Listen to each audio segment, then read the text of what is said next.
ঢাকার উত্তরায় milestone school and কলেজে বিমান বিধ্বস্তের ঘটনায় কোনো তথ্য গোপন করার ইচ্ছা বা প্রয়াস সেনাবাহিনীর নেই বলে জানিয়েছেন আন্তঃবাহিনী জনসংযোগ পরিদপ্তর। বুধবার আইএসপিআর এর পরিচালক লেফটেন্যান্ট কর্নেল সামিউদ্দৌলা চৌধুরী এ তথ্য জানান। তিনি বলেন, সম্প্রতি লক্ষ্য করা যাচ্ছে যে মাইলস্টোন স্কুল অ্যান্ড কলেজের এই দুর্ঘটনায় মৃতদের সংখ্যা নিয়ে সামাজিক যোগাযোগ মাধ্যমে ব্যাপক গুজব ছড়ানো হচ্ছে।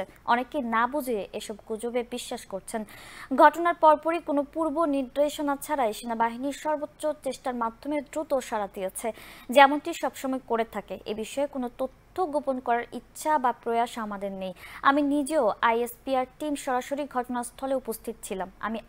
তিনি আরও বলেন, অতএব আইএসপিআর এর পরিচালক হিসেবে আমি স্পষ্টভাবে ঘোষণা করছি যে কোনো গণমাধ্যম চাইলে এই বিষয়ে তদন্ত করতে পারে, সেনাবাহিনী সহ যে কাউকে ইন্টারভিউ করতে পারে বা সংশ্লিষ্ট যে কোনো স্থান পরিদর্শন করতে পারে। আমরা সর্বোচ্চ সহায়তা দিতে প্রস্তুত আছি এবং আপনাদের যে কোনো প্রয়োজনে সর্বাত্মকভাবে সহযোগিতা করা হবে।